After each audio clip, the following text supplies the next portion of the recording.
Bonsoir. Aujourd'hui, notre invité dans l'émission Autour du micro est Madame Fatim Raymond Habré, l'épouse de Monsieur Hussein Habré, l'ancien président du Tchad. Vous savez la situation qui prévaut actuellement au Tchad après le décès du président Idriss Déby. Alors, nous allons avec elle aborder toutes ces questions. Mais tout d'abord, bonsoir Madame. Bonsoir, assalamu alaikum. Alors, la première question est, quelle a été votre réaction quand vous avez appris le décès du président Idriss Déby? Alors, vous savez que nous, on suivait l'évolution de la situation militaire qui prévalait au Tchad, avec l'incursion des rebelles. Et donc, c'est comme ça que le matin, le lundi matin, très tôt, donc, quelqu'un m'a appelé pour me dire que je t'informe que Déby est mort. Et vous savez, parfois dans ces genres d'événements, il y a beaucoup de fake news, même des gens qui sont sûrs sont parfois manipulés. Je n'ai pas tout de suite cru à la nouvelle. Et donc, je me suis dit, bon, on ne sait jamais, en plus avec la guerre, on ne sait jamais, mais je n'ai pas tout à fait cru. Et puis à 10 heures, 2 heures de temps après, on a eu l'annonce de la télévision nationale tchadienne, qui a donc annoncé officiellement sa mort. Je peux dire que vraiment c'était une grande émotion parce que cet homme, Idriss Déby, était au cœur de notre départ d'abord du Tchad, mais indépendamment de ça, c'était un homme qui nous a poursuivis ici au Sénégal avec ce que est devenu l'affaire Hissène Habré. Et donc vraiment je me suis dit... et puis surtout, tout le mal qu'il nous a fait, voyez-vous, par exemple, quand le 30 juin 2013, quand la DIC est venue ici et la BIP prendre le président, dans le cadre de l'affaire avant le procès, quand ils l'ont pris, quand ça a fait boum, là, tout le monde a annoncé cette nouvelle, Idriss Déby, qu'est-ce qu'il a fait?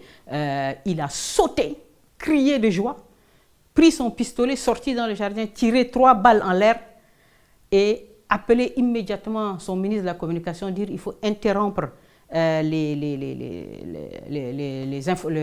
programme des télés, j'ai quelque chose à dire à la nation.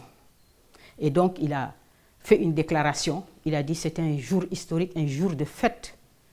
D'abord je remercie mon frère Macky Sall, félicite et je remercie d'avoir fait ce qu'il a fait. Et maintenant je déclare une journée chômée, payée. Et il a dit immédiatement, toutes les mairies de N'Djamena, venez vite et qu'on leur donne un budget. Chaque mairie doit organiser une fête. Ça donne une image de l'homme. Et donc nous avons aussi attendu sa chute pour un homme qui voulait absolument tuer le président, lui faire du mal. Toute l'affaire Hissène Habré s'est résumée à ça. Il a dépensé des milliards et des milliards pour y arriver. Et aujourd'hui, nous aussi, on a attendu sa chute, comme on disait, et Rabbina subhanahu wa ta'ala nous a fait assister à sa mort. Une mort terrible, une mort violente. Et j'ai dit, êtes-vous de ceux qui pensent que toute la vérité n'a pas été dite sur la mort d'Idriss Déby? Par rapport aux thèses du complot? Oui. Enfin, aux thèses de l'assassinat? De l'assassinat qu'il est monté au front? Oui, vous savez que ce que je sais moi, jusqu'à ce qu'on nous dise le contraire, ce que je sais moi, c'est que lui, il est allé au front. D'accord? Vous savez que les rebelles, quand Vous avez des informations précises qu'il est allé lui-même au front? Oui. Bon, maintenant, il faut savoir c'est quoi exactement la démarche qui suivait. C'est-à-dire que quand les rebelles sont rentrés, vous savez, les rebelles, quand ils sont rentrés vers la frontière tchadienne, ils ont pris rapidement 3 villes, sans vraiment beaucoup de combats. Et puis, ils ont piqué vers la capitale. Et ils sont arrivés à peu près 350 km de la capitale. Et il y a eu les premiers accrochages. Dès les premiers accrochages, vous avez le chef d'état-major qui meurt. Mohamed Suleiman, il est décédé. C'est déjà un coup. Vous voyez, si c'est dès les premiers combats, le chef d'état-major d'abord s'implique, ça veut dire qu'il y a un petit problème. Parce que normalement, on envoie d'abord les gens et puis après, s'il y a un soutien, le chef d'état-major peut monter. Mais tout de suite, dès les premiers combats, on voit le chef d'état-major qui s'implique et il meurt. Et donc, du coup, ça crée un peu le moral est un peu dans les chaussettes, hein, vous voyez. Et puis après, les rebelles avancent. Ils sont à 300 km de la capitale. Donc, lui, il dit, bon, ok, prenons toute la garde présidentielle. Donc, il prend toute la garde présidentielle.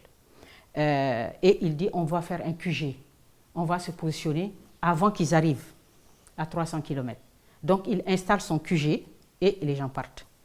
Lui, il reste à l'arrière. Dans le QG, vous savez que si vous voyez, même si c'est une grande tradition au Tchad, depuis le temps des rébellions du président, depuis les rebelles et leur histoire, tous leurs chefs se battent avec leurs hommes. D'accord? Donc, lui, Idriss Déby, aujourd'hui, il est âgé à peu près de 70 ans, 69-70 ans. Je pense qu'avec tous les problèmes de santé, si vous voyez son physique, si vous voyez un homme qui a quand même pris de l'âge, qui a une grosse bedaine aussi, ce qui veut dire quoi? Que vous ne pouvez pas sauter sur les Toyota comme des jeunes combattants, filer à 120 à l'heure pour faire la guerre. C'est impossible. Mais la présence, elle est là pour galvaniser les gens et tout. Donc lui, il s'installe au QG à l'arrière et les gens vont sur les premières lignes de front. Donc lui ne se bat pas réellement. C'est très important. Depuis longtemps, il ne le fait plus. Ce n'est pas possible. Donc maintenant, les gens se battent et il amène toute la garde présidentielle. Ça veut dire l'unité d'élite. L'unité d'élite. Super équipée, des blindés, des canons, tout, des hélicos, tout. Et dans cette confrontation avec les rebelles, vous savez, les armes ne sont pas égales. D'abord, ça, c'est un État. Donc, il y a des moyens très importants. Et puis, ils ont aussi le soutien de l'armée française. Très important dans la guerre. L'armée française a toujours joué un rôle déterminant dans l'écrasement des rébellions en faveur d'Idriss Déby. Concrètement, sur le terrain, qu'est-ce qu'elle fait? D'abord, elle filme les colonnes, oui. Elle filme, elle photographie, elle est capable de lui dire, et chaque matin les officiers français viennent au QG de l'armée tchadienne, ils arrivent avec les photos satellites, vous avez le nombre de personnes par véhicule, vous avez le nombre de véhicules, vous avez leur positionnement, vous avez les écoutes, les rapports d'écoute, vous avez les armes dont ils disposent, hein, et vous avez même parfois, on cherche à savoir où est le chef, s'ils arrivent à le trouver. C'est pour ça que vous voyez souvent les Tchadiens sont tous enturbanés là. Si vous voyez une colonne, pour trouver les chefs, ça va être compliqué. Donc c'est utile aussi à ça. Donc l'armée, les militaires français arrivent chaque matin avec tous ces informations. Donc vous voyez l'information qu'ils ont, l'avantage qu'ils ont. Il n'en demeure pas moins que les équipements, les informations ne font pas tout dans une guerre. Ça ne fait pas tout. Toute l'histoire est là pour le prouver. Donc, ils vont sur le front et là, ils sont presque face à face. Ils sont presque face à face sur la première ligne avec la garde présidentielle. Et les combats, tout de suite, sont hyper rudes, très rudes, meurtriers. Et on a l'effondrement de toute la garde présidentielle. Vous avez 7 généraux qui tombent, plus de 25 gardes de sa sécurité, première sécurité, qui tombent. Et les gens déboulent. Maintenant, puisque les premières lignes du front sont écrasées, vous avez les gens qui déboulent vers le QG. Carte générale. Où il est lui. Où il est lui. Et donc, quand les gens arrivent, les éléments qui sont avec lui, ben, ils voient que le danger est imminent et impossible de tenir.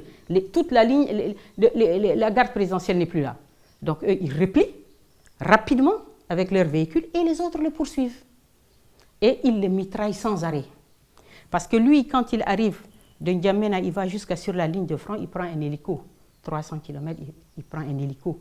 Si les hommes sont partis avec leur véhicule, lui, il arrive avec les hélicos. Et donc, du coup, le repli, c'est quoi? C'est aller rapidement vers l'hélico pour le prendre et partir. Or, eux, ils vous mitraillent. Et donc, c'est dans ce mitraillement-là que lui, il est touché. Donc, quand les gars, ils arrivent quand même à l'hélico, lui, il est déjà décédé. Ils le mettent dans l'hélico démarre. Il rentre au N'Djamena. Quand il rentre à N'Djamena, on l'amène directement à la présidence. Il est déjà décédé. Et c'est le lundi matin, très tôt. Voilà. Avec cette percée de la rébellion, est-ce qu'on ne peut pas dire qu'on assiste à l'effondrement de l'armée de Déby? Alors, vous savez que l'armée, vous savez que l'armée tchadienne, c'est 40 000 hommes. 40 000 hommes. pour un territoire, il est vrai, très grand, le Tchad, 1 284 000 km² répartis pour... Mais pour la colonne vertébrale du régime, c'est la garde présidentielle. Elle est composée, c'est une unité d'élite de ses parents, des éléments les plus compétents de l'armée, et c'est elle qui défend le régime. Elle symbolise cette défense. Maintenant, vous savez, la guerre, comme je disais tout à l'heure, ce n'est pas seulement les équipements. La guerre, c'est aussi l'engagement. C'est aussi, bien sûr, les équipements comptent, mais c'est l'engagement, la motivation, la cause à défendre. C'est très important. Vous avez un homme qui est usé par 30 années de pouvoir. Vous avez, dans cette garde présidentielle, des milliardaires. Des gens qui ont des monopoles de ceci, de ciment, de quoi, de toutes sortes d'affaires. Et donc, ils sont un peu émoussés aussi. Il y a l'usure. Vous savez, pour pouvoir se défendre, se battre, l'envie. L'envie, elle s'émousse avec le temps. Quand vous êtes un homme qui prenait de l'âge, quand vous fondez des familles. Et on voit bien que quand même, quand vous avez de l'argent, plein d'argent, vous n'avez pas envie de mourir. Vous avez envie de profiter de ça. Et en face, qu'est-ce qu'on a? Et en face, on a des jeunes de 16, 17 ans. Des gens qui sont des rebelles, qu'on appelle des rebelles. Et je profite de ce micro pour un peu expliquer comment ça se fait qu'un régime comme celui d'Idriss Déby, en 30 ans, il y a eu presque 20 rébellions, sans arrêt. Comment ça se fait que des jeunes de 16-17 ans préfèrent mettre leur vie en jeu en prenant une Kalachnikov au lieu de se former et d'avoir un avenir, un emploi, une famille comme tout le monde, comme tous les jeunes Africains? Comment ça se fait que dans ce pays-là, on est là avec ce cycle, un éternel recommencement, et des jeunes qui ne peuvent pas aspirer à autre chose? C'est très important à le comprendre. Parce que tout simplement, ces jeunes-là qu'on voit là, ils sont tous des gens issus de toutes les populations, les ethnies qui sont écrasées, humiliées, opprimées par Idriss Déby, qui a mis son clan, et une véritable chape de plomb, qui se sont accaparés de toutes les ressources du pays. Toutes les ressources, vous n'avez aucun. Et il a imposé un système de discrimination ethnique qui fait qu'il estime que les ethnies qui ne sont pas favorables, et comme il le dit à leur chef, à leur notable, chef traditionnel, il dit « vous ne m'aimez pas, vos populations ne m'aiment pas ». Par exemple, il le dit souvent aux gens qui appartiennent à l'ethnie du président Habré, il le leur dit souvent, et il dit « je ne mettrai pas un franc dans vos régions, je ne mettrai pas un franc ». Donc on a un système comme ça, une espèce de répression, de machine à tuer les gens. Vous n'avez pas accès à des formations. Dans vos régions, vous n'avez absolument rien. Si vous ouvrez la bouche, on vous tue. Qu'est-ce qu'ils font? Ils disent, instrument de domination et d'humiliation des gens, il faut violer leurs filles. La question du viol des jeunes Tchadiennes au Tchad est quelque chose de tellement choquant. Vous voyez des jeunes étudiantes, elles sont sous des critères ethniques. Vous voyez? C'est-à-dire qu'aujourd'hui, vous voyez, pour l'expliquer vraiment que les gens le comprennent bien au Sénégal, quand quelqu'un veut faire de la répression ethnique, ils disent qu'on va vous casser, vous les hommes, en violant vos filles. Si vous parlez, on vous tue. Et vous allez vous plier. Et donc, par exemple, c'est tellement facile à comprendre si on le donne l'exemple. Par exemple, si vous dites les filles Peul, si aujourd'hui, moi, je vois une fille Peul, je la connais. Je sais qu'elle est Peul. Si je vois une fille Wolof, je sais. Si je vois une fille Sérère, je sais qu'elle est Sérère par ses traits. Si je vois une Diola, je la reconnais. Donc, c'est comme ça qu'ils font pour pouvoir attraper les filles. Vous revenez de l'école, on vous kidnappe, des hommes sur des Toyota, hop, ils vous prennent, tout le monde crie dans la ville, oh, c'est fini, vous êtes partis. On vous viole, on vous jette sur un terrain vague. Vous parlez, on vous tue. Vos frères ont mal au cœur, ils viennent, on les frappe, on les tue. Il n'y a pas de justice, il n'y a rien. Et donc, les filles, qu'est-ce qu'elles font? Vous voyez des filles, donc si nous, les ethnies qui sont ciblées, si on est des Wolofs, on est ciblés, si on est des Sérères, on est ciblés, qu'est-ce qu'on fait? On met des burkas, monsieur Nian, on met des burkas. Vous avez aujourd'hui un taux de port de la burqa dans les milieux scolaires qui est affolant. Et en fait, les gens, ils disent tout simplement, mais comment on fait? Donc, je mets ma burqa complètement, on ne me reconnaît pas. On ne sait pas que je suis Peul. Donc, je pars à l'école rapidement et je reviens à la maison, j'enlève la burqa, je la mets. Ça, c'est une vie, ça. Donc, et vous avez, c'est tellement choquant que c'est des milliers de cas. C'est ce qui explique les rébellions. Mais bien sûr, les gens ont mal au cœur. Vous ne pouvez pas trouver de travail. Vous partez chez vous, vous dites, bon, je repars là-bas. Au village, il n'y a rien. On dit qu'ils ne nous aiment pas, ils n'amènent rien, on n'a même pas de poste de santé. Mais ils disent que les rébellions, les rebelles en réalité viennent de la Libye. Non, mais c'est des Tchadiens qui sont partis en Libye, qui ont fui la répression, la pauvreté, la misère. Et ce qui est tellement choquant, c'est que quoi? C'est que vous voyez la communauté internationale présente au Tchad. On a toutes les ambassades. On a toutes les Nations Unies sont tous là. Hein? Et vous avez cette répression sauvage. On peut tuer qui on veut. On peut fouetter qui on veut. On peut violer qui on veut. Personne ne bouge. Et c'est d'autant plus choquant. Parfois, vous avez des ambassadeurs de France qui sont des femmes, des représentants de l'Union européenne qui sont des femmes. Et on a abandonné ces peuples-là. On a abandonné les Tchad, on a abandonné les peuples. Et regardez même aujourd'hui, si vous regardez ce qui se dit sur Idriss Déby, on a oublié les populations. On ne va pas dire, voilà, c'est un homme qui a bien géré son pays, politiquement, socialement, économiquement. Non, on dit, ouais, on a perdu un grand guerrier. C'est le gars de la lutte contre le terrorisme. Mais les Tchad... Justement, quel est le rôle de la France dans cette crise actuelle? Oui. Bon, déjà actuelle, aujourd'hui, je peux dire qu'on dit aujourd'hui qu'elle a complètement bombardé les positions rebelles. L'opération Barkhane a complètement détruit les rebelles du FARC. Complètement. Et ils cherchent même à tuer leur chef. On ne sait même pas aujourd'hui où il est. C'est déjà ça, c'est très important. Et donc la France, au Tchad, elle a une base militaire. Cette base militaire, ce que les Africains doivent comprendre, si on voit ce qui se passe au Tchad avec les bases militaires, c'est ce qui est susceptible de se passer partout. Partout où leurs intérêts seront mis en branle. Comme je l'ai expliqué. C'est-à-dire, aujourd'hui, vous avez les bases militaires qui sont là et on pense qu'elles sont là avec des accords. On dit des accords. Ces accords, c'est eux qui décident quand est-ce qu'il faut les appliquer et quand est-ce qu'il ne faut pas les appliquer. C'est très important. Parfois, il n'y a même pas d'accord. Ça ne correspond à rien, mais ils vont dire, ils veulent intervenir, ils vont intervenir. Ils vont dire, protection de nos ressortissants. Vous l'avez entendu parfois. Donc, aujourd'hui, par exemple, par rapport à Idriss Déby, comment ils sont arrivés et de quel droit ils ont massacré tous ces jeunes Tchadiens. Ce n'est pas seulement aujourd'hui.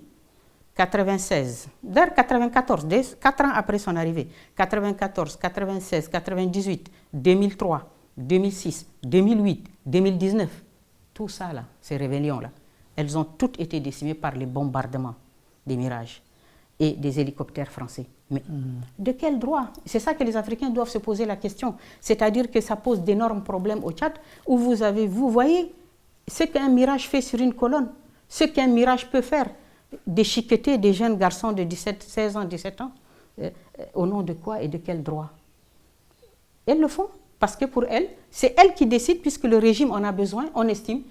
Quand c'est eux qui font des opérations pour, par exemple, sortir par exemple le président Habré, ils ont monté une opération au Soudan avec la moitié de l'armée soudanaise. Gaddafi a donné l'argent et les équipements et ils ont mis Idriss Déby du Soudan. Ils sont venus pour faire la guerre et faire tomber le président Habré. Maintenant, quand c'est des autres, maintenant c'est eux, ils les qualifient, maintenant c'est à la mode, terroristes, islamistes, machin, chouette, djihadistes. Ils ne sont ni des djihadistes, ni des islamistes, ni des terroristes. Ce sont des jeunes Tchadiens complètement opprimés, humiliés. Et c'est cette rage au cœur qui les a fait hier décimer la garde présidentielle. Vous avez vu? C'est-à-dire que la rage, la volonté d'en finir avec cette répression, avec l'impossibilité d'avoir une vie digne et normale, c'est ça, dans cette confrontation-là, c'est ça qui a permis à ces jeunes-là de décimer complètement et jusqu'à de toucher Idriss Déby. Alors, aujourd'hui, pour assurer la transition, on a mis en place un conseil militaire de la transition. Est-ce que vous êtes d'accord avec cette formule? Vous savez, normalement, puisqu'on nous dit que c'est l'ère de la démocratie, c'est l'ère de la démocratie, c'est l'ère où il faut respecter les institutions. Et donc, ce qui était prévu, c'est un président qui meurt. Un président qui meurt, c'est une vacance. Et la constitution tchadienne dit qu'il faut que le président de l'Assemblée nationale, qui est là, hein, et qui donc devait prendre cette vacance, gérer cette vacance jusqu'à organiser des élections. Mais les Français, ils n'oubliaient pas qu'aujourd'hui, il y a plusieurs éléments qui concourent à expliquer ce que moi j'appelle la mise sous tutelle du Tchad. Vous pensez que le Tchad est mis sous tutelle en ce moment? Oui. Le Tchad, oui, il est mis sous tutelle parce que, vous savez, quand on a le Conseil militaire de transition, là, quand on voit la liste de tous ces gens-là, ils ne sont pas capables aujourd'hui de dire Idriss Déby n'est pas là, nous on se force et on met ce jeune garçon. Parce que ce jeune garçon, quelle est sa légitimité? Si c'est le clan qui est au pouvoir, il y a les enfants d'Idriss Déby. Ah, il n'est pas enfant d'Idriss Déby? Non. Enfin, maintenant, officiellement, oui, puisqu'il l'a reconnu, c'est un fils adoptif. Donc, c'est le fils non reconnu d'un ancien officier tchadien, que tout le monde connaît, et que lui, il a rencontré dans une caserne. Parce que lui, étant donné que c'est un règne presque militaire, et qu'il faut rester avec la répression pour tenir les gens, donc, il cherchait en vain, parmi ses enfants, quelqu'un pour faire jouer ce rôle-là. Il ne l'a pas eu parce que ses enfants n'étaient pas intéressés par la chose militaire. Donc, il a essayé de coupler les choses. Je mets celui-là que je reconnais, qui va tenir l'armée et avoir les moyens de la répression. Et puis un autre, parmi ces deux enfants, il y en a un qui était son directeur de cabinet, l'autre était un ambassadeur du Tchad à Abu Dhabi. L'un d'eux, et il hésitait, lequel je vais mettre vice-président. Il a créé même ce poste de vice-président et donc il ne l'a pas encore nommé, que voilà, il est décédé. Et je dis que le Tchad est mis sous tutelle parce que qui a fait ce choix-là? Qui a eu la force d'imposer ces jeunes garçons? Qui? Tel qu'aujourd'hui, la panique et la pagaille qu'il y avait au Tchad, il n'y avait que les Français. Et si vous avez vu la simultanéité et l'extraordinaire rapidité des choses, donc on a caché l'information, on a mis dans la précipitation ce conseil militaire, on a fait le choix. Le choix de ce garçon, c'est d'un choix français. Pourquoi? Parce qu'il était dans le contingent malien. La préoccupation principale de la France aujourd'hui, pour un Emmanuel Macron qui est déjà en campagne électorale, c'est de ne pas avoir une mauvaise surprise par rapport au G5 Sahel, par rapport à la zone du Sahel, qui est une zone un élément de campagne électorale en France, comme chacun le sait. Alors, pensez-vous réellement que ce comité pourrait faire face à la situation à l'heure actuelle et que le jeune qui est mis à la tête de ce pouvoir peut contenir une sorte de révolte populaire parce que des voix commencent à s'élever au Tchad? Voilà.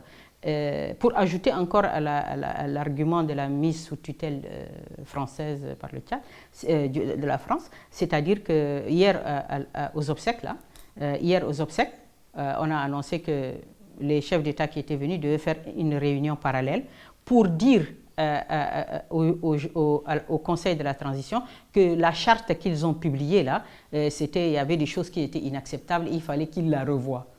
Mais ça, c'est quoi ça? Ça, c'est je ne sais pas de quel droit. Que la France. Voilà, donc la France, c'est elle comme elle a entendu beaucoup de critiques dans aussi ce qui est un coup d'État. C'est un coup d'État qu'on a fait aujourd'hui parce que Idriss Déby est mort. D'où vient la légitimité de ce conseil militaire? C'est un coup d'État. C'est un coup d'État militaire, institutionnel aussi. Et aussi un élément important, c'est-à-dire que la France, ce qu'elle a montré, c'est quoi? Qu'elle n'en a rien à foutre de la légalité, en d'autres termes, puisqu'elle a fait un communiqué incroyable pour parler d'amis courageux de la France, pour donner le tempo, comme quoi il faut absolument valider ce schéma-là. Et moi, Emmanuel Macron, je me déplace sur place, avec toute la propagande médiatique, et on couvre comme ça, on couvre ce qu'était le régime Idriss Déby, le chaos, la misère des populations, la répression, l'élimination de tous les opposants, et ce qui explique pourquoi ce pays inlassablement connaît des rébellions. Donc, les gens ne seront pas capables de faire face à la situation, comme vous avez dit. Eux, bien sûr, ils seront là, eux, puisqu'on a eu la déclaration de Macron, la France n'acceptera pas, ni aujourd'hui ni demain, que le Tchad soit déstabilisé. Mais le Tchad, quand c'est eux qui font des coups d'État, ce n'est pas de la déstabilisation, mais quand c'est pour leurs intérêts, c'est de la déstabilisation. Quand vous êtes des gens qui n'êtes ni rebelles, ni trucs, et d'ailleurs, l'un je crois qu'il y a eu au Sénat une déclaration du général là, Townsend, qui a dit ce sont des rebelles, ils ne sont ni terroristes, ni liés à Daesh, ni rien du tout. Ce sont simplement des rebelles tchadiens. Ils étaient en Libye, ils n'ont jamais caché leur volonté de rentrer chez eux. Mais ils ne sont, quand des Américains disent ça, vous voyez que vraiment, la France, elle a déjà commencé à dire on va appuyer la transition sur le plan militaire. L'ambassadeur de France l'a dit au sortir d'une audience avec le fils. Et donc, ça veut dire quoi? Accompagner la transition sur le plan militaire, c'est les bombardements, c'est l'écrasement de cette rébellion. Est-ce qu'on peut craindre un embrasement de la situation? Au Tchad? Oui. Non, parce que pour s'embraser, il faut être capable de s'embraser. Quand vous ne pouvez même pas, vos enfants, vos filles sont violés, vous ne pouvez même pas avoir... Vous voyez comment on écrase des gens? Comment il y a une chape de plomb? Comment l'enclos médiatique sur ce qui se passe au Tchad? Et on met en avant Idriss Déby, le pacificateur de la zone Sahel. Et on a abandonné le sort des populations. Les gens sont écrasés, massacrés, tués. Ils ne peuvent pas se soulever. Est-ce qu'aujourd'hui, le Front pour l'alternance et la concorde au niveau de Tchad a des chances de réussir? Parce qu'ils avaient dit, juste après l'enterrement d'Idriss Déby, ils vont continuer leur combat. Oui. Alors, bien sûr, ils vont le continuer. Mais vous savez, ils l'ont dit ça, non? Oui. La réponse, ça a été quoi? Ça a été les bombardements de l'opération Barkhane. À l'heure actuelle, moi, je pense qu'il n'y a plus de forces rebelles dans le désert tchadien. Ils sont pourchassés par les avions. Si leur chef, ils essayent de le trouver pour le tuer. Si jamais il s'en sort, c'est déjà beaucoup. Mais ce n'est que... Donc, fondamentalement, cette rébellion n'a pas une certaine force militaire. Si, mais attention. Ils avaient une force militaire, ils avaient une volonté vraiment de faire tomber ce régime et ils ont réussi quelque chose d'extraordinaire. Parce que pour avoir décapité la colonne vertébrale du régime, la garde présidentielle, pour avoir tué 7 généraux, presque toute la garde présidentielle, et pour avoir tué lui-même, Idriss Déby, c'est que vraiment, si les Français n'avaient pas intervenu, mais c'était juste un sursis, ils allaient arriver. C'est le Niamey. Absolument. Et ça montre aussi jusqu'à quel point vous avez un cycle de recommencement éternel. Pourquoi? Parce que justement, il n'y a pas de solution. Vous savez, le régime d'Idriss Déby, ça aussi c'est comprendre, quand par exemple on a eu à voir des chefs de rébellion qui ont dit, nous, bon, on veut pas la guerre, on veut faire la paix, on peut trouver un terrain d'entente. Bon, on a dit, ok, on négocie. Ils les font rentrer. Quand tu arrives avec, prenons le cas, tu as 100 hommes. On dispatche tes hommes dans l'armée. Et toi, tu es chez toi, tu es en attente, par exemple, d'un poste, vu que vous avez fait la paix et tout ça, c'est normal. Et puis un bon matin, il y a un commando qui vient et qui te tue. Il l'a fait combien de fois? Il l'a fait presque 11 fois. Idriss Déby? Idriss Déby, là, tu vois là, regarde comment l'information, hein, elle est manipulée. Idriss Déby, il a tué Abbas Kouti comme ça. Il a tué Ibichar Adjegui comme ça. Il y a ici, à Dakar, ici, M. Geti Mohamed, qui était directeur des ressources humaines de la SEGNA. Son épouse même est sénégalaise. Ils ont 4 garçons. Et lui, quand il a eu sa retraite, il est parti au Tchad. Il a dit, je vais être député. Je vais être député, ça m'intéresse. Il commence à faire un parti. Donc, d'opposition, Idriss Déby, non, jamais. Il ne peut pas accepter ça. Au nord, non. Donc, on lui fait savoir que non, Idriss te fait savoir qu'il ne te donne pas le droit de faire ça. Il dit non, moi c'est une opposition démocratique, hein, c'est ce qu'on demande. Et le lendemain, il saute. On le fait sauter sur une mine. Une mine devant ta maison, monsieur Niang. Subhanallah. C'est ça, le Tchad. C'est ça. Et c'est monsieur Geti Mohamed, son épouse est sénégalaise, elle est ici à Dakar. Elle a 4 garçons. Ils l'ont tué comme ça, au Tchad. Et on a la liste, c'est incroyable. Donc ça, c'est une formule, vous voyez. Donc regardez dans quelle impasse les gens sont dedans. Quand vous venez, les Français vous bombardent. Quand vous dites vous voulez la paix, lui, il vous tue. Mais vous faites quoi? Vous faites quoi? Mais vous présentez un bilan tellement négatif sur le plan politique, économique. Mais c'est économique. Mais attendez, ce n'est pas lui qui a eu à gérer le projet pétrolier du Tchad. Mais qu'est-ce qu'il est devenu ce projet pétrolier? La Banque mondiale, au départ, en 2003, nous a annoncé le plus grand projet du siècle en Afrique. La Banque mondiale elle-même est rentrée dedans. Mais après, c'est fini. La Banque mondiale, officiellement, tu peux regarder sur le net, a dit échec du projet pétrolier, elle se retire. Parce que tout ce qui a été dit n'est pas appliqué. Et que lui a dit qu'il veut des armes. Il est parti acheter des hélicos, des MiG-24, des C6, c'est là pour bombarder les gens. Vous voyez, voilà un régime qui ne peut pas avoir une autre alternative que la répression. Et les gens le couvrent. Et si aujourd'hui vous voyez tout ça là, depuis 2010, lui maintenant c'est la rente terroriste de l'engagement du Tchad au Mali. Et il a tiré tous les subsides de ça. Et les gens, les Occidentaux ont fermé les yeux sur toute la situation. Même aujourd'hui, vous avez vu, les gens qui s'installent pour faire le bilan ne peuvent dire que oui, il a été un grand machin panafricaniste. Il n'a jamais été panafricaniste. Jamais de la vie. Mais quand même, on le présente comme un stabilisateur du Sahel par rapport à la question du terrorisme, Idriss Déby. Alors, ça, c'est une question très importante parce que elle est au centre, le terrorisme, le djihadisme est au centre de toutes les préoccupations aujourd'hui en Afrique aussi. Parce que les gens ont paniqué quand ils ont vu des choses. Aujourd'hui, cette lutte contre le terrorisme a aussi une incidence sur nos économies parce que maintenant, on nous dit qu'il faut cotiser. Il faut donner de l'argent pour vos contingents. Et même ceux qui n'ont pas de contingent sur la ligne de front du G5 Sahel, on a vu que le président Macky Sall a donné 1 milliard, vous vous rappelez, quand il a été dernièrement. C'est un appel de fonds que les gens disent maintenant. Et vous savez que l'histoire de la guerre contre le terrorisme en Afrique, la version officielle, présentée, entretenue, financée à travers des médias, des instituts, des ceci, cela, elle donne très peu d'espace à une expression pour une autre analyse, pour voir autre chose. Et quelle serait cette analyse? Cette analyse, cette autre chose, c'est entrer plus profondément dans le fond et on va prendre 2-3 exemples et on va y aller et vous allez voir qu'en aucun cas Idriss Déby n'est ni un pacificateur, ni un panafricaniste.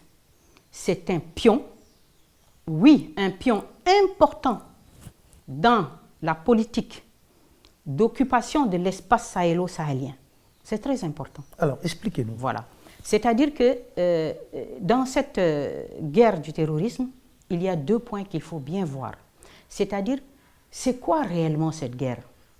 Ce qui est agité, comme j'ai dit, l'écran médiatique, là, mettons-le de côté. Regardons concrètement. L'enjeu, c'est quoi d'abord? Parce qu'il faut aussi s'entendre sur cet enjeu dont on ne dit pas. C'est quoi l'enjeu? L'enjeu, c'est quoi? Les bandits terroristes, là? Non. L'enjeu, c'est cet espace. Qui part de quoi? Qui part des champs gaziers de l'Algérie, du gaz, que la France prend pour son chauffage, et qui traverse et qui va de l'autre côté, l'autre extrémité, c'est quoi? C'est le Niger, et c'est les mines d'Areva. Mines d'Areva. Les mines d'uranium d'Areva, que la France achète à très bon prix, et 2 ampoules sur 3 en France s'allument et marchent grâce à l'uranium du Niger. Cet espace est sujet aujourd'hui à des convoitises. Ça, c'est indéniable. Aujourd'hui, la Chine est toute puissante, elle arrive. La Turquie est en Libye. Les Russes sont en Libye.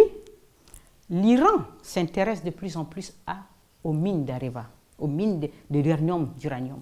3 fois le président iranien a été au Niger pour ils veulent des exploitations d'uranium. Donc la France, elle est inquiète parce que cet espace-là de tout temps, était contrôlé par la France. Eux, et surtout, les richesses qui sont dans ces sous-sols exploitées par la France. Même pas exploitées, M. Niang, mais gardées en réserve. C'est gardé en réserve. Si elles veulent, ils disent que non, il n'y a pas de financement d'exploitation. Non, ce n'est pas exploité. Mais seulement, ils disent qu'on ne veut pas les exploiter. Mais on veut vous empêcher, vous aussi, Africains, de les exploiter. Parce que sinon, si on vous laisse, les Russes vont venir vous proposer quelque chose, vous allez dire oui. Les Turcs vont vous proposer, les Chinois. Mais si vous sortez tout, nous, on a quoi? Donc, personne ne touche à cette zone. C'est une zone qu'on garde en réserve. pour pouvoir justifier nos déplacements, il faut bien justifier que le Mali accepte une base militaire chez lui. Il n'en avait pas. Mais donc, il faut augmenter, articuler et présenter de manière dangereuse cette affaire. Idriss Déby. Quand la France lance son opération Sauver Bamako, d'accord, ils arrivent, ils occupent un espace, le nord du Mali. Mais cet espace est immense, il est grand. Et il a besoin d'hommes qui connaissent un peu ces zones désertiques, qui se meuvent. Ils ont fait des deals avec les Touaregs. Leur cible, ce sont les djihadistes Ansar ad-Din, qui ont une autre vision du monde que la leur. Et donc, il faut les éliminer. Mais les Touaregs disent non, nous on peut faire des deals, on vous laisse, on joue le jeu, mais il n'est pas question qu'on tire une balle contre ces gens. Ils sont tous mélangés, ils ont des liens. Donc les Touaregs disent non, on ne va pas se battre contre Ansar ad-Din, hein. Mais alors il faut trouver quelqu'un d'autre. Soit on se mouille le maillot nous-mêmes, mais les Français auront de la casse, et les peuples français ne vont pas accepter. Hein. Et donc la cote de popularité va chuter, hein, de nos hommes politiques français. Donc, qu'est-ce qu'on fait? On a besoin d'aide, on a besoin des gens qui connaissent les dégers, des gens qui... Donc on fait appel à Idriss Déby. Ce n'est pas le Mali qui appelle Idriss Déby, c'est la France. C'est très important. C'est peut-être qu'il a l'expérience. Oui, non, mais d'accord. Je suis d'accord. Il n'y a pas de problème. Donc Idriss Déby arrive. Il quitte le Tchad, l'armée tchadienne quitte le Tchad, par le désert elle arrive. Elle arrive dans la zone de Kidal. Et elle s'installe. Elle n'a pas affaire aux autorités maliennes, elle a affaire à l'état-major français. Et donc les gens s'installent. Mais ce qu'on voit tout de suite, c'est quoi? Aujourd'hui, le Mali, les gens pleurent, ils disent quoi? Ils disent, c'est une partition de fait de notre pays. Les gens ont bloqué le Nord Mali. Pendant plusieurs années, même le Premier ministre malien ne peut pas aller au Mali. Tous les gens ne peuvent pas aller, les gens ont bloqué. Le Tchad aussi a aidé à bloquer. Donc, qu'est-ce qu'il fait Idriss Déby là? Idriss Déby aide dans la mise en place d'une politique de partition du Mali. C'est regrettable, mais c'est ça. C'est ça qu'il fait, Idriss Déby. Il vient en appoint d'une politique qui vise à organiser une partition du Mali. C'est du panafricanisme, ça? Non, c'est trahir les Maliens. Et vous savez que les Maliens ils l'ont tellement bien compris au départ. Quand il y a eu les premiers morts du Tchad, et un autre élément très important, les blessés de la guerre du Mali, du Tchadien, qu'est-ce qu'on en faisait? On n'était pas capable de les amener à Bamako pour les soigner dans les hôpitaux maliens. Non, on les a amenés jusqu'au Niger. On faisait des vols de Transal jusqu'au Niger où les Français ont mis un hôpital de campagne pour soigner les blessés tchadiens qui sont à Kidal. Parce que les Maliens étaient tellement fâchés de cette collaboration d'un pays africain pour organiser la partition de leur pays. Les premiers morts tchadiens, on les a amenés au Tchad. Il n'y a pas eu d'autorités politiques maliennes qui se sont déplacées. Tous les gens au Tchad les gens ne comprenaient pas ce côté pernicieux de l'intervention tchadienne au Mali. Les gens ne le comprenaient pas, donc ils ont commencé à respecter et dire, mais dis donc, nos enfants vont mourir au Mali et les Maliens ne peuvent même pas dire condoléances au peuple tchadien. C'est quoi ça? Tout le monde a commencé à crier. Donc Idriss Déby faisait le jeu de la France. Absolument, mais de A à Z. Et attendez, autre chose, c'est que quand il a dit, cette grogne, si on peut dire, du Tchadien, Idriss Déby en a fait part à la France. Et qu'est-ce que la France a dit au président malien? Écoutez, ça ne va pas comme ça. Idriss Déby est là avec nous et tout. Et puis maintenant, il faut absolument lui affirmer votre reconnaissance. Il faut le soutenir. Et là, brusquement, on a eu même des chanteurs qui ont chanté Idriss Déby. Voilà. Donc, et autre chose aussi, c'est très important, c'est que quand vous voyez Idriss Déby qui quitte le Tchad et qui vient au Mali, il fait quoi? Il sort, officiellement le Premier ministre annonce un retrait, un financement à hauteur de 90 milliards de francs CFA pour financer son opération au Mali. Donc voilà un pays qui n'est pas menacé directement par le terrorisme et qui sort 90 milliards de son trésor pour aller financer un programme, une politique de partition de notre pays africain. Mais ça là, les Tchadiens, il manque de tout. Il n'y a pas d'eau, il n'y a pas d'électricité. Hein? Il manque de soins. Les gens courent au Cameroun se soigner, partent au Soudan, partent au Tunisie, il n'y a pas de soins au Tchad. Des régions entières sont appauvries. Et vous avez le gars qui sort 90 milliards rien que pour faire plaisir à la France. vous voyez comment cette machine France-africaine, elle est capable hein, de faire des choses absolument incroyables et comment un leadership peut ruiner un pays, peut le détruire, et alors qu'on va le présenter comme quelqu'un de positif. Autre chose très importante dans le cadre de la lutte contre le terrorisme, il y a aussi une autre. Pourquoi, en fait, l'armée tchadienne est positionnée partout? Pourquoi? Vous savez, il n'y a pas réellement de guerre. Parce que s'il y en avait, ça fait 11 ans. Les gens, ils savent faire la guerre, ils vont cramer tout le monde. Mais il n'y en avait pas. Même les Tchadiens qui étaient sur la ligne, ils ont dit, les premiers chocs, c'était les gens qui étaient dans les grottes. Une fois que les gens sont réussis avec la casse qu'il a fut, c'est fini, il n'y a plus rien. Mais il y a toujours des attentats terroristes au Mali. Oui, il y en a, mais ça ne justifie pas, je ne sais pas, aujourd'hui les Tchadiens, il y en a 5000. Vous regardez les autres contingents. On est à presque 20 000 hommes. Mais est-ce que vous pouvez me dire, vous, il y a combien de terroristes? Ils sont où? Et ils sont combien? L'autre jour, on a vu des images invraisemblables. On a vu des gars avec des motos flambant neuves. Ils sont tous en moto, les gens du Moujaou. Ils sont en turbané, ils ont une Kalachnikov, chacun, ils sont à 2 par moto, le gars derrière a une Kalachnikov. Donc ils circulent dans les villages et ils mitraillent les gens. Mais d'où viennent les motos? Comment ça se fait qu'on a 100 motos flambant neuves, même marque? D'où est-ce qu'ils ont le carburant? Comment des pays africains ne peuvent pas gérer ce genre de problème? Vous prenez un hélico, vous circulez, où sont positionnés les points qui les alimentent en carburant? Et qui a donné ces motos flambant neuves? Elles sont passées par où? Donc, vous voyez bien que quand même, quand on voit les moyens qui sont mis, des chars, des blindés, des militaires français, hollandais, machin, des capacités de satellites, tout ça, mais quand on voit, on n'arrive pas à nous dire, ils ont tant les djihadistes, ils occupent telle zone, leur chef est un tel, ils sont tant d'éléments, ils ont des blindés, ils ont des canons. Non, on nous dit, il y a des gars qui se baladent en moto comme ça, mais des hélicos peuvent les arrêter rapidement. Donc, on voit bien que le truc pernicieux, c'est qu'en fait, il n'y a pas vraiment une guerre, au sens. Mais il faut contrôler cet espace. Il y a des petites incursions, il faut le contrôler, il faut rester. Mais comme ça pèse lourd, parce qu'au bout d'un moment, maintenant, vous les Africains, on en a marre, maintenant, c'est à vous de financer. Vous allez financer éternellement, jusqu'à quand, je n'en sais rien, mais c'est ça. Autre chose pernicieuse, qui est très importante dans le fait qu'on veuille que... Je vais donner un exemple par rapport au Cameroun et Boko Haram. Très important. Ça permet de comprendre un autre élément. Pourquoi on veut que garder Idriss Déby? Il y a un deuxième élément assez fou. C'est-à-dire que le Cameroun a une frontière avec le Nigeria, où il y a Boko Haram. Et Boko Haram fait des infiltrations au Cameroun. Et prend de surprise les gens et massacre les gens. Donc, les Camerounais se sont levés, leur état-major, ils ont déplacé beaucoup de moyens. Et ils sont arrivés, ils ont dit, l'opération Barkhane, elle est sur la frontière là, on vous sollicite pour des images satellitaires pour pouvoir voir les gars de Boko Haram et pour que nous aussi on fasse nos plans pour les éliminer. Maintenant, les Français, ils disent quoi?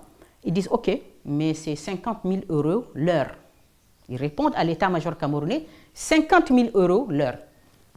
Mais les gars, ils disent, mais attendez, mais on ne lutte pas ensemble contre le terrorisme. Comment ça se fait?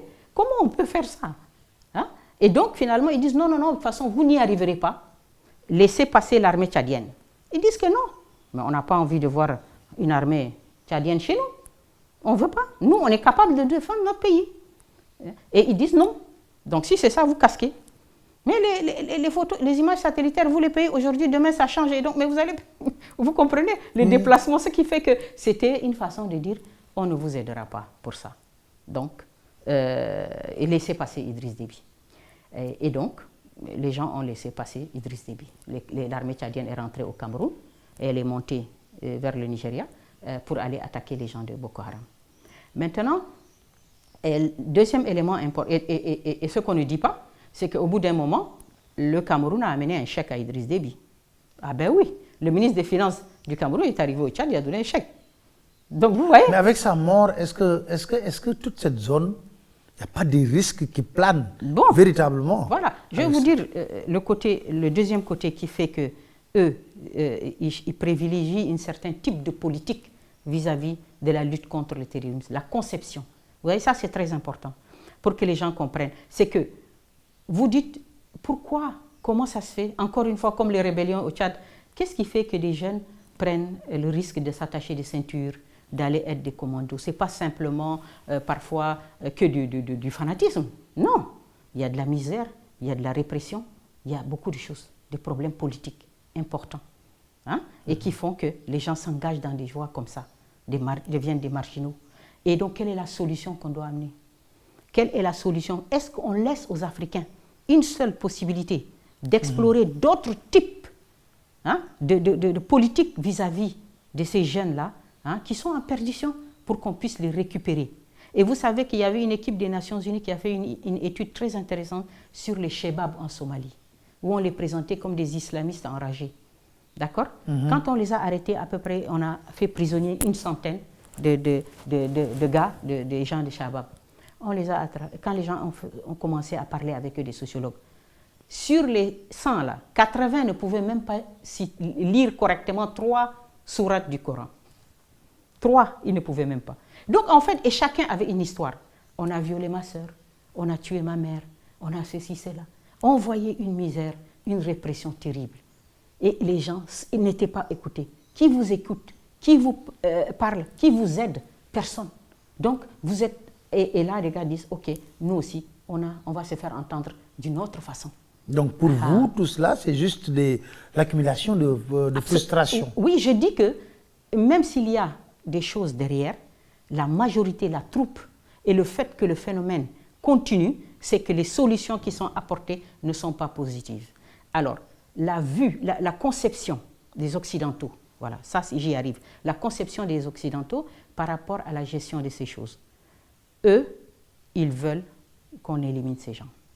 Ça, c'est très important. Pour eux, ils ne donnent pas voix à autre chose. Pour eux, il faut éliminer, éliminer et éliminer. Donc, si on dit Idriss Déby, oui, il est d'accord avec eux. Il faut les tuer. Et c'est pour ça qu'ils parlent d'une armée efficace. C'est choquant parce que nous, on sait que c'est que l'efficacité, c'est un mot comme ça, cool. Mais ce qu'ils disent, c'est une armée efficace, c'est-à-dire c'est une armée qui tue. Et on lui demande de tuer, et il tue.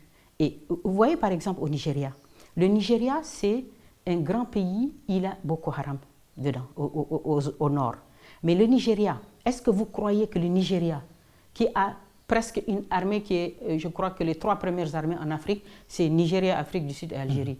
Vous croyez que le Nigeria, s'il mobilise ses moyens, le Nigeria ne peut pas mettre fin à Boko Haram? Mais bien sûr qu'il peut le faire. Mais ils ne veulent pas le faire. Parce que pourquoi? Parce que ça veut dire qu'il faut massacrer tous ces gens-là. Ce sont leurs compatriotes, d'abord, un. Deuxièmement, ils savent que c'est des problèmes politiques, que c'est des problèmes de dérapage et de bavures qui ont fait mal aux gens et que l'armée a été qui a dérapé, vous voyez, dans la répression. Et donc, elle a enflammé l'événement, le phénomène. Donc, le Nigeria ne veut pas d'une fracture béante et irréparable entre ces ethnies qui la composent. Donc le Nigeria tente, essaye de faire comme ça, mais les Occidentaux, non. Pour eux, il faut les tuer, il faut les éliminer. Et donc c'est pour ça que quand vous avez le Nigeria qui dit, le Cameroun qui dit, donnez-nous des infos, on veut faire ceci, ils disent non, laissez passer Idriss Déby. Parce que lui, ils sont d'accord avec lui, il faut les tuer. Et donc lui, il élimine tout le monde. Ça, là. Alors, oui, j'aimerais bien qu'on aborde aussi le dossier Hissène Habré. Avec la mort de Déby, est-ce que vous pensez qu'on va assister maintenant véritablement à la manifestation de la vérité? Ben, non, parce que regardez ce qu'ils ont fait. Le Conseil militaire de transition, c'est quoi? C'est le fils d'Idriss Déby. Donc, on a la chape de plomb qui est toujours là. D'accord? Et on a empêché les gens même d'exprimer leur joie. C'est extraordinaire. Aujourd'hui, le monde entier aurait vu comment le peuple tchadien vomit Idriss Déby si les Français ne se sont pas mis assis sur le couvercle de la marmite là, en mettant le fils pour qu'on ait du Déby sans Déby. Voilà, c'est ça. Et donc la manifestation de la vérité, mais personne n'a voulu la chercher. Personne. C'était une collusion. Idriss Déby a dépensé des milliards dedans et il a acheté la vie du président. C'est ça. C'est triste à dire, mais c'est ça. Et les Français sont derrière. Mais eux, les Français ne vont pas dépenser leur argent, l'argent du contribuable français en Afrique. Hein, et c'est là où lui on l'a laissé dépenser, tout parce qu'ils étaient tous d'accord. Malheureusement, l'État du Sénégal aussi est rentré dans cette affaire. Alors, c'est ce qui explique peut-être cette manne financière, qui explique peut-être l'activisme d'abord des ONG autour de ce dossier. Absolument. Surtout les ONG des droits de l'homme. Incroyable. Et vous savez quand Idriss Déby est arrivé au pouvoir, en 92, l'une des personnalités qu'il a fait assassiner le premier, c'est Maître Joseph Beydi, président de la Ligue tchadienne des droits de l'homme. Vous voyez? Donc ça, c'est la première personnalité qu'Idriss Déby a fait assassiner. C'est le président de la Ligue tchadienne des droits de l'homme. Et on a eu toutes les ONG qui sont allées au Tchad, qui ont couvert tout ce qu'il a fait. Ils l'ont extrait de l'affaire Habré. Et on lui a demandé, c'est lui qui a créé les associations de victimes, il les a soutenues, payées, engraissées, il a donné beaucoup d'argent, parce que vous savez que, monsieur Niang, vous savez, l'ampleur du procès, c'était avant tout un procès médiatique, l'affaire Habré au Sénégal. Vous l'avez vu, vous avez analysé, vous avez eu votre regard de professionnel, vous avez bien vu que on a simplement acheté une ligne éditorial contre le président. Il fallait parler simplement de Hissène Habré, dictateur, impunité, victime, nanana. Même les gens étaient présentés déjà, avant qu'ils aient entendu leur histoire, qu'on ait entendu leur histoire, avant que la justice n'examine leur cas, ils étaient déjà présentés médiatiquement comme des victimes. Et tout le monde dit l'association des victimes. Vous voyez, c'est un conditionnement psychologique important. Et tout le monde était témoin, comme par hasard. Alors qu'un témoin, juridiquement, c'est quoi? C'est quelqu'un qui a vu et entendu des choses et assisté. Or, le gars, on lui dit, tu as quel âge? Au temps de Hissène Habré, il dit, j'ai 12 ans. Mais tu es témoin aujourd'hui. Par quel mystère tu es témoin? Et vous avez des magistrats qui étaient assis et ils ont validé tout ça. C'est extraordinaire. Mais une chose est sûre, c'est que la mort d'Idriss Déby, elle est très, très importante. C'est un tournant. Beaucoup de choses liées à cette affaire vont sortir. Et ça, c'est ce qui m'amène à vous demander un peu de faire le parallélisme avec l'acquittement de Laurent Gbagbo par la Cour pénale internationale. Ah oui. Et vous savez que tous les gens qui suivent ce genre d'affaires, quand on a parlé d'acquittement de la CPI, par la CPI du président Laurent Gbagbo, je suis sûr que tout le monde a pensé au cas du président Habré. Ils ont dit, tiens, voilà, on a tant, nous, Africains... Avec les chambres africaines extraordinaires. Voilà, nous, les Africains, on a tant jeté des pierres à la CPI en disant qu'elle était raciste, et ce n'était pas tout à fait faux, en disant qu'elle ne s'acharnait que contre les Africains.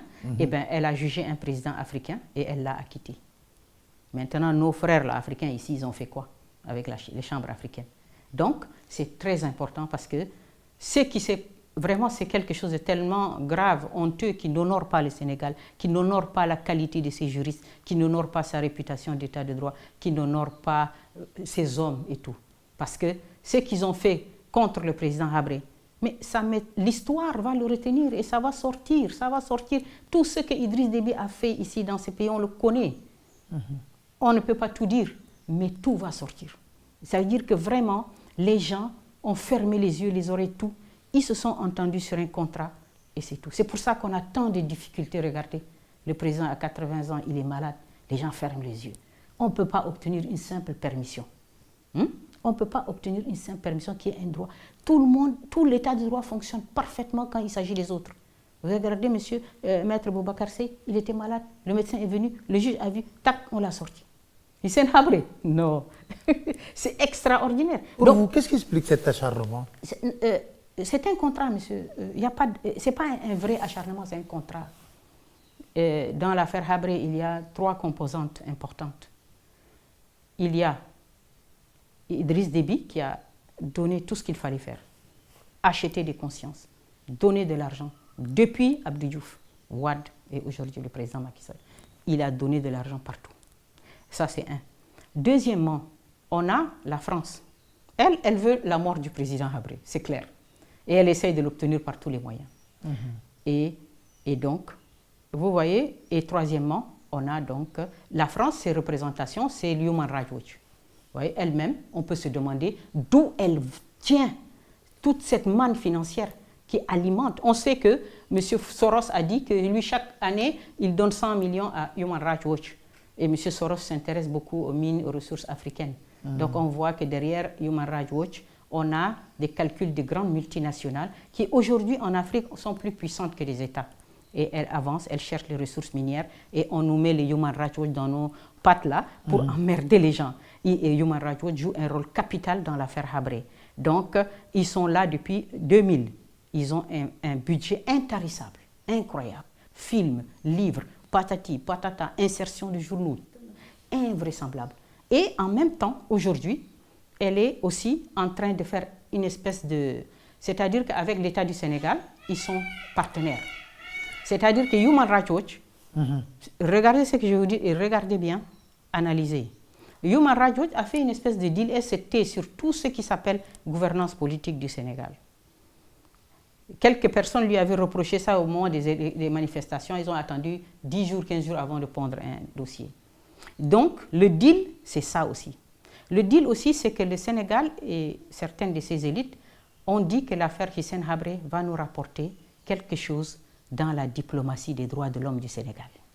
Vous comprenez? Donc, si on se positionne, on va avoir quelques points dans le cas du Sénégal qui est un État de droit, qui est un État soucieux de la fin de l'impunité, mais ils n'ont pas fait un procès digne de cela. C'est pour ça qu'on a eu à donner 800 millions à la presse au Sénégal, 800 millions. Et si vous voulez, monsieur Niang, je vous donnerai le contrat officiel qui a servi à... Ah, je suis preneur. Ah oui, je vous le donnerai, Inch'Allah, dès demain.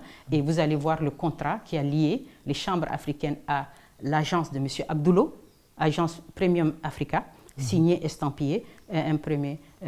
Au total, c'est à peu près 800 millions qu'on a décaissés pour que les médias du Sénégal et 20 organes de presse, journaux, télévision et radio, ont été pris en main par les chambres africaines, jusqu'à on leur a fait des ateliers pour leur dire ici à Goodread, et nous avons les ateliers médias, pour dire voilà comment vous ne devez en aucun cas dire le président Habré. Ne pas dire ça. Dire, si vous voulez dire, écrivez le dictateur. Et dites aussi Hissène Habré, tout simplement. Vous voyez comment les gens ont pris en main cette affaire, et c'est M. Franck Petit. M. Franck Petit, qui était le patron de cette communication, et donc c'était avant tout un procès médiatique. Alors qu'on arrivait aux portes du procès, où maintenant il faut sortir les preuves. Parce qu'on a beaucoup crié pendant 15 ans, maintenant on arrive, il faut sortir des preuves, et là qu'est-ce qu'on voit? On met en place un organe qui va saper la présomption d'innocence. Et vous savez, c'est très important parce que la présomption d'innocence, beaucoup de gens ne comprennent pas très bien ce que c'est. Parce qu'ils disent, je vais faire un parallèle, les gens vont le comprendre dans l'affaire Sonko par exemple, les gens ils disent, mais il faut respecter, oui, non, mais M. Sonko est présumé innocent. Mais si vous organisez des émissions où vous sapez cette présomption d'innocence, mais c'est comme ça que vous la détruisez. Donc Hissène Habré, c'est ça. C'est-à-dire qu'on a donné de l'argent pour que tous les gens ne prennent que ce qui était contre lui pour le mettre dans la presse, et on a ainsi démoli complètement sa présomption d'innocence. Donc la présomption d'innocence, c'est des conditions strictes, rigoureuses, de respect dans tous les ordres. Pas d'émission contre une personne, pas de mots de travers pour la présenter de ceci, cela. Voilà. Donc, vous comprenez, ce n'est pas simplement la déclaration « oui, un tel est présumé innocent ». Non, non, non, non. C'est une attitude respectueuse de sa réputation. On ne peut pas monter des émissions pour le présenter comme un coupable face à l'opinion. C'est tout ça qui sape la présomption d'innocence. Et quand ils sont arrivés dans ce procès-là, qui était en aucun cas comparable, qu'est-ce qu'elle a dit la CPI? Vous m'avez parlé de l'affaire Gbagbo. La CPI a dit au procureur Bensouda, nous, juges, nous voulons des preuves concrètes dans la commission des crimes contre l'humanité, des crimes de guerre. Nous voulons des preuves concrètes. Nous voulons que la chaîne de responsabilité soit clairement établie. Qui a fait quoi dans cette affaire et qui a donné l'ordre de quoi? Voilà. Si vous n'êtes pas capable de ça, nous, on acquitte M. Gbagbo. C'est sur des faits, M. Niang, qui datent seulement de 10 ans. 10 ans. Regardez l'affaire Habré. C'est 33 ans. 33 ans. Et nous, on est tranquille si le Sénégal avait eu un minimum de justice envers nous. C'est-à-dire que même le président Habré, il a droit à ce qu'on lui rende justice. Donc, vous croyez, première question, on pouvait se dire, est-ce que le cas Habré était susceptible d'être amené à la CPI? Non, juridiquement. Madame Bensouda l'a dit ici au Sénégal, elle a dit non, parce qu'il y a un principe important dans le droit pénal, c'est la non-rétroactivité. C'est-à-dire que les cas du Tchad datés de 1982, la Cour pénale a été mise en place en 2000, elle a démarré ses activités, donc elle ne peut pas connaître des faits qui sont précédents. C'est pour ça que Laurent Gbagbo, qui était 2010, s'est passé. Donc, mais l'affaire Habré, il n'y a jamais eu d'enquête. Donc, on a pris le dossier de Human Rights, on l'a validé. Et c'est ce que la Cour a dit pour libérer Gbagbo. Les dossiers d'accusation fabriqués, montés, patati patata, ça reste des dossiers subjectifs d'une ONG et je les mets à la poubelle. Et moi, je veux des preuves. Et ici, on a dit, Human Rights, tout ce que tu dis, alhamdoulilah, yallah, on y va. Et on applique, on s'en fout. Et Hissène Habré, il est déjà coupable. Et donc, quand vous voyez ces chambres africaines, pour qu'un tribunal soit un tribunal, vous avez une chance d'avoir un procès juste et équitable. Parce que le procès juste et équitable, il ne s'agit pas encore une fois comme la présomption d'innocence, c'est de le déclarer comme ça. Ce sont des conditions techniques qui sont liées à quoi? 1. Les magistrats. Comment on les a désignés? La CPI. Comment on devient juge à la CPI? À la CPI, les Nations Unies vont faire une annonce, appel à candidature, dans le monde entier, monsieur Niang, dans le monde entier. Donc les gens vont venir se déclarer, amener son dossier. Et on choisit, on prend. Bien. Deuxième chose, la question du financement. Qui vous paye? Qui fait tourner la CPI? La CPI, elle fonctionne avec une quote-part qui est à 0,01%, chaque pays qui a reconnu la CPI, etc. Donc, vraiment, il n'y a pas de pays, comme ici, on a eu Idriss Déby, le grand financier, devenu maître du jeu judiciaire. Il fait ce qu'il veut. Et il dit, j'amène des gens, il ne les amène pas. Il n'y a pas de sanction. Les magistrats, c'est qui? Ce sont 14 sur la Chambre africaine, ils étaient au total, je crois, 17. Il y a 14 magistrats sénégalais, non, 15 magistrats sénégalais et 2 qui étaient le Malien et le Burkinabé. Donc, M. Kam. Et donc, ces magistrats sénégalais, on les a détachés. Parce qu'à la CPI, si prenons le cas, un juge sénégalais ici est pris à la CPI, lui, il abandonne tous ses liens hiérarchiques ici, il laisse tomber, il va aller là-bas. Mais ici, on a détaché seulement les magistrats pour les mettre dans les chambres africaines. Ils gardent donc leur lien hiérarchique avec... Après le procès, ils retournent. Ils retournent. Et donc, comment dirais-je, on a même... Et donc, l'État du Sénégal leur verse toujours leur solde, leur salaire. Et les chambres africaines leur donnent en plus une indemnité. Voilà. Et c'est ça qu'on a vu. Et en plus de ça, elle n'avait pas aussi, autre chose très importante, le respect des droits de la défense. Vous savez, Laurent Gbagbo, au départ, il a dit « je ne participe pas ». Il était dans la logique où la CPI est aussi raciste et tout ça, et qu'il n'avait aucune chance. Il a dit « je ne refuse pas, je garde le silence ». Ils ont dit « c'est votre droit, monsieur ». Ici, les gens ont dit « Hissène Habré n'a pas le droit ». Donc, vous voyez que les règles de procédure, les lois applicables, et les règles d'administration des preuves doivent être déjà prêtes avant ou pendant, quand on a créé cette cour, avant qu'elle agisse. Quand les gens ont dit, mais au fait, c'est quoi les lois qui s'appliquent pour Hissène Habré? Ils ont dit non, le Gustave Kam a dit, on n'a pas le temps, on n'en a même pas fait, mais on va juger REC. Et en fait, c'est quoi qu'ils ont appliqué? C'est toujours la règle la plus défavorable à Hissène Habré. Vous voyez comment les gens ont fait. C'est même pas une juridiction, elle n'est pas digne. Alors, comment se porte Hissène Habré en ce moment en prison parce que la dernière requête de ses avocats a été rejetée. Oui, elle a été rejetée. C'était une demande de permission de 6 mois. Il est malade. Et donc, il était malade. On avait demandé avec le ramadan, vous voyez, si on pouvait permettre 6 mois. Bon, ils auraient pu. Ils savent qu'il est malade. Ils ont tous les éléments. Ils ont tous les éléments, ils le savent. Mais ça, c'est quelque chose qu'ils ne veulent pas. En fait, parce qu'à chaque fois qu'on agite le dossier, il y a la France qui parle. Voilà, mais c'est eux qui ne parlent jamais. L'État du Sénégal qui a pu venir vous chercher ici chez vous avec des militaires et vous mettre en prison, et quand il s'agit de parler, il ne parle pas. Quand on dit, on demande une expertise médicale, on ne sait pas qui va nous répondre. Ils ne veulent pas. Qu'est-ce qu'on fait?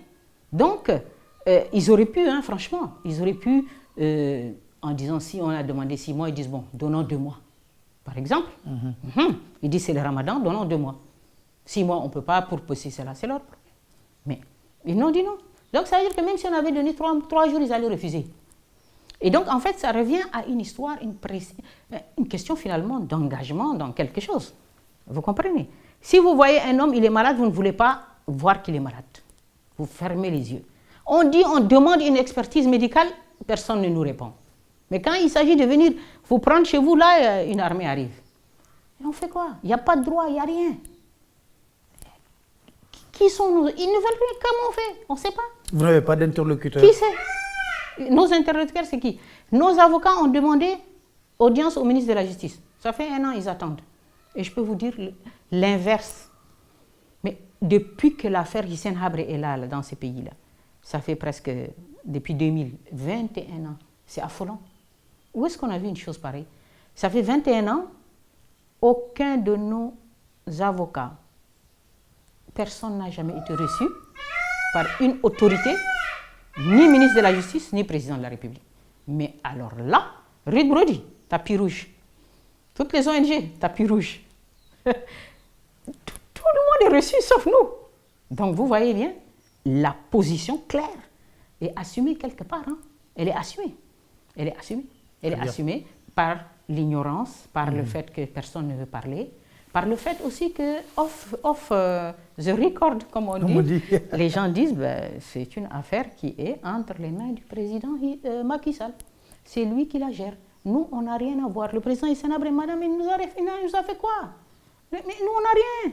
Tout le monde dit, mais on n'a rien contre le président. Qu'est-ce qu'il nous a fait? On est des fonctionnaires. Si on nous dit faites ça, on fait ça. Mais si on ne nous dit rien, on fait quoi? Voilà. Ils savent que c'est une affaire qui est quand même aujourd'hui devenue assez lourde. Et elle pèsera. Elle pèsera très lourdement par rapport à la conscience individuelle de chacun. Par rapport où nous, on ne peut pas dire que madame n'a pas alerté. On ne peut pas le dire. Mais comment on peut expliquer ça? Comment on peut expliquer que, regardez, ils ont fait 2 mois de permission. Les gardes étaient au poste de garde, monsieur Niang, les 2 gardes. Ils étaient avec nous 24 heures sur 24. Et quand le président part pour faire la rééducation de son bras, il monte avec lui, les 2, dans la voiture, il part, il revient. Tous les jours, le DAP les appelle. Vous êtes là? Oui, on est là, on dort. Le président est chez lui, il se repose. 2 mois. On n'a rien eu à nous reprocher. Alors, qu'est-ce qui les empêche d'accorder encore une permission? Voilà, c'est ça. Voilà, merci beaucoup Madame Fatim Raymond Habré de nous avoir accordé cet entretien.